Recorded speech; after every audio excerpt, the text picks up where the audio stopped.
শেষ ওভারে খেলা যেতেই হবে, নাটক, সিনেমা, ড্রামা, ওয়েব সিরিজ সবকিছু হতেই হবে এবং তারপরে গিয়ে শ্বাসরুদ্ধকর ম্যাচ বাংলাদেশ জিতবে। আফগানিস্তানের বিপক্ষে বাংলাদেশ সিরিজ জিতে নিল এবং সেটা নাটক করেই। একটা সময় মনে হচ্ছিল বাংলাদেশ খুব সহজে এই ম্যাচটা জিতবে যখন টপ অর্ডার ফেল করলো এবং যখন আসলে জাকের আলী অনিক এবং শামীম পাটোয়ারির ভেতরে 54 রানের একটা পার্টনারশিপ হলো এবং তখন মনে হচ্ছিল যে না, আজকে ক্যাপ্টেন জাকের আলী অনিক একটা ক্যাপ্টেন্স নক খেলবেনই, তিনি আসলে দলকে জিতিয়ে মাঠ ছাড়বেন। আর অনেকদিন ধরে রান না পাওয়া শামীম পাটোয়ারি তিনি আজকে ম্যাচ ফিনিশ করে আসলে মাঠ থেকে বেরোবেন। যেভাবে আসলে তারা খেলছেন, স্পেশালি শামীম পাটোয়ারি যেভাবে ব্যাট চালাচ্ছেন, রাশিদ খানকে যেভাবে তিনি 4 মেরেছেন বা 6 মেরেছেন, তখন মনে হচ্ছিল যে ওই পার্টনারশিপে বাংলাদেশ আসলে ম্যাচ জিতে নেবে।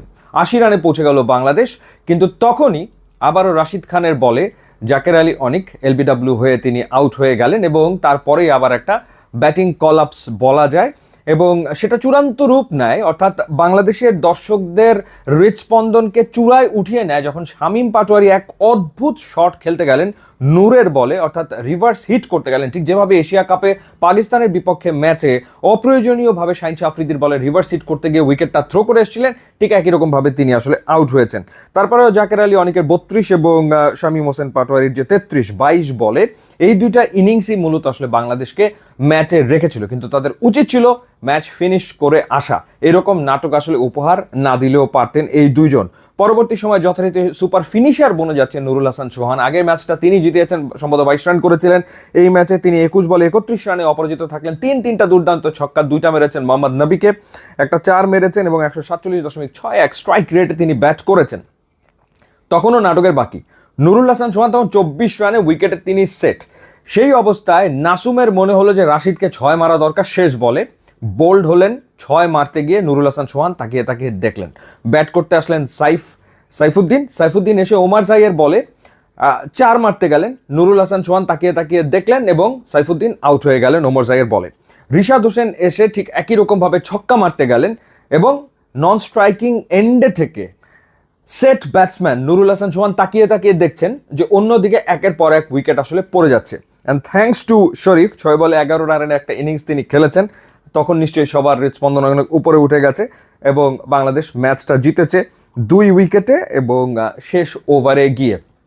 সো ডেফিনেটলি মিডল অর্ডারে একটা ক্রাইসিস আছে। তাওহিদ হৃদয় খেলতে পারেননি। সৌম্য সরকার কোথায় সেটা এখনো বোঝা যাচ্ছে না, তিনি দেশে আছেন না তিনি দলের সাথে যোগ দিয়েছেন কেউ আসলে জানে না।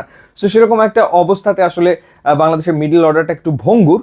তো সেই ভঙ্গুর মিডল অর্ডার যে এই ম্যাচটা বের করে আনতে পারলো, সেই জন্য তারা ডেফিনেটলি কৃতিত্ব পাবেই, যেখানে টপ অর্ডার ফেল করেছে। আগের দিনের 2 ওপেনার যারা 50 করেছিল তারা এই দিন প্রত্যেকেই 2 রান করে আউট হয়ে গেছেন। তানজিদ তামিমের অদ্ভুত ব্যাপার, সবশেষ 10টা টি20তে তিনি 3টা 50 করেছেন, 3টা তিনি 0-তে আউট হয়েছেন। হয় তিনি 0-1-2 আউট হয়ে যান অথবা তিনি 50 করেন।